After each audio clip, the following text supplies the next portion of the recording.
عامر صاحب، آج press conference جو کی گئی ہے D G I S P R کی جانب سے، آج آپ نے بھی یقیناً وہ آج دیکھی ہوگی، اس میں ابھی ڈاکٹر صاحب بھی ذکر کر رہے ہیں ڈیجیٹل دہشت گردی کا.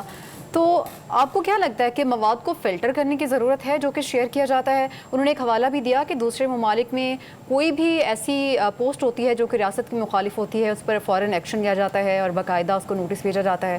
آپ کیا سمجھتے ہیں؟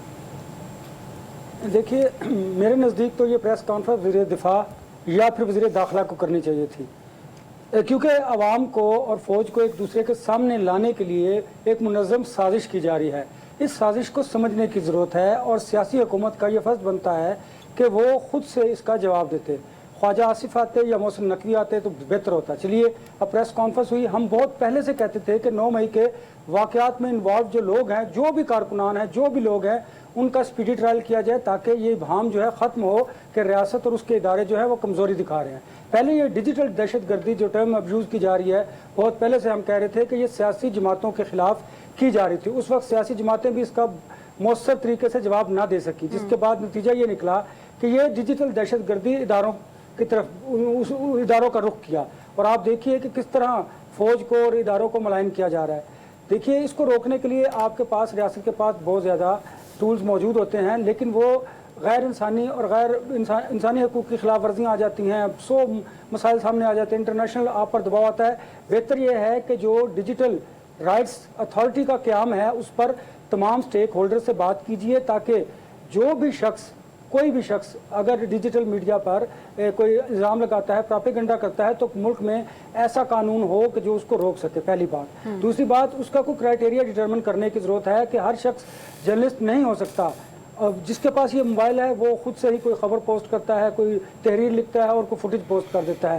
یہ نہیں دیکھا جاتا کہ کیا اس تحریر سے کسی کی تصدیق ہو رہی ہے، کوئی حد تک ہو رہی ہے، کوئی الزامات صحیح بھی ہیں یا نہیں.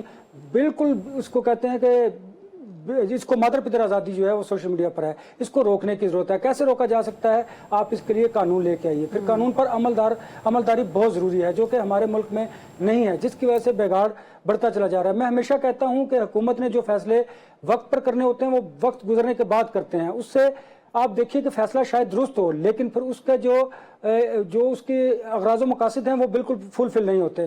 پھر لوگ اور کارکنان، سیاسی جماعتیں اپنے تئیں اس پر کوشش کرتی ہیں کہ اس کو سیاست کی بھینٹ چرا دیں، اس کو متنازع کر دیا جائے. لہٰذا وقت پر کیے گئے فیصلے اگر اب بھی کیے گئے ہوتے تو یہ حالات نہ ہوتے.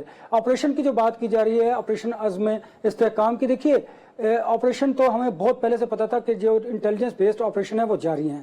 صرف اس کو ایک نام دینے کی، شاید اس کو سیاسی ول کی ضرورت تھی، اس کو عوام کی حمایت کی ضرورت تھی. وہ کس نے کرنا ہے؟ وہ صوبائی اور مرکز نے کرنا ہے. صوبائی حکومتوں نے اور مرکز کا یہ کام ہے. یہ کوئی ایک اکیلا ادارہ نہیں کر سکتا. بہت ساری ایسی انٹیلیجنس اطلاعات ہیں جس کی وجہ سے پاکستان کے مختلف شہروں میں دہشت گردی کے واقعات ہونے تھے، ان کو روکا گیا. بلوچستان KPK کو بالکل بہت زیادہ حالات خراب ہیں، ان کو بہتر کرنے کی ضرورت ہے. تو اس کے لیے اس کے ساتھ ساتھ یہ سیاسی حکومتوں کا کام ہے کہ وہ انٹیلیجنس اداروں کا ساتھ دیں اور عوام کی حمایت ہے اس کو حاصل کریں. وہ اس میں ہمیں دیکھا کہ سیاسی حکومتیں ناکام دکھائی دے رہی ہیں. اس کی وجہ یہ ہے کہ وہ تو اپنے جو سیاسی امور ہیں ان پر جو الزامات ہیں، جو فارم 47 کی بات ہے، جو الیکشن چوری کرنے کی بات ہے، وہ سیاسی مسائل میں الجھے ہوئے ہیں. ان کو اس کے ساتھ ساتھ اداروں کو مضبوط کرنے کے لیے بھی اقدامات کرنے ہوں گے. میں سمجھتا ہوں کہ اگر یہ پریس کانفرنس کوئی اور سیاسی وزیر کرتا تو زیادہ بہتر ہوتا. اس میں بہت ساری ایسی چیزیں ہیں کہ جس کو جو درست بھی ہوں گی، لیکن چونکہ پراپیگنڈا کیا جاتا ہے، سوشل میڈیا پر الزامات لگائے جاتے ہیں، اس وجہ سے شاید اس کا وہ اثر نہیں ہوگا. بنو کی جو بات کی گئی، آپ دیکھیے اس پر یہ بات بالکل درست ہے. ہم بھی FEC کے ایک اجلاس میں تھے گجرانوالہ پر، وہاں پر بھی عظمیٰ بخاری نے یہ بات بتائی، وزیر اطلاعات نے، کہ بالکل انہوں نے بیس لیس یہ پہلے انفارمیشن دی، پھر انہوں نے تردید بھی کی. اور یہ بات درست ہے کہ HEC جیسا ادارہ، معتبر ادارہ، اگر اس طرح کی کوئی ان سے مس کوٹ ہوتا ہے تو آپ دیکھیے کہ یہ الارمنگ ہے. کس طرح ہوا؟ کیونکہ ہم پولرائز ہو چکے ہیں، ہم سیاسی ہو چکے ہیں، ادارے تباہ ہو چکے ہیں. اس کو بہتر کرنے کے لیے ایک تو منظم سوچ جو ہے وہ پروان چڑھانے کی ضرورت ہے. وہ تبھی ہوگی جب آپ کے تمام ادارے، آپ کی حکومت جو ہے وہ اداروں کا ساتھ دے گی. ہمارے ہاں انفارچونیٹلی ہوتا یہ ہے کہ جب کوئی واقعہ ہوتا ہے اس پر بیان دینے کے بعد خاموشی اختیار کر لی جاتی ہے. ادارہ جانے وہ FI ہو، وہ فوج ہو، وہ انٹیلیجنس ادارے ہوں، وہ جانے ان کا کام جانے. حالانکہ سیاسی حکومت کا کام ہوتا ہے کہ وہ اداروں